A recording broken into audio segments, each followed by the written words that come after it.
எல்லா சீரியலையும் ஒரு WhatsApp group இருக்கும். ஆனால் அது ஆக்டிவாகவே இருக்காது.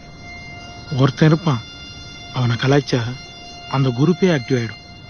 அந்த ஒருத்தன்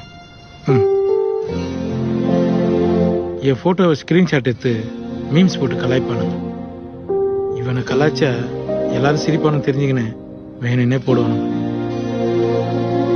அதுக்கு பயந்துதான் நான் ஃபோட்டோ போடுறதை நிறுத்திட்டேன்.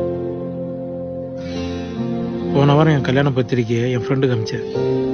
அவன் குரூப்பில் போட்டான். என்னாச்சு தெரியுமா? இவனுக்கு இவளா எடு செருப்ப அவன்டா அந்த கல்யாண பொண்ணு. இவனுக்கு கை தண்ணிட்டுறதுக்கு எங்கன்னா போய் தண்டவாளத்துல கை தண்ணிட்டலாம். இப்போ என் வாட்ஸ்அப் குரூப் நேம் என்ன தெரியுமா? கிளி வெட்ஸ் கிங்காங். கிளி உங்க அக்காவா? கிங்காங்க இதெல்லாம் உங்க அக்கா பார்த்தாள்னா அவளுக்கு எப்படி இருக்குன்னு தெரியல. ஆனா அவ பார்த்துட்டான்னா எனக்கு ரொம்ப கஷ்டமா இருக்கும்.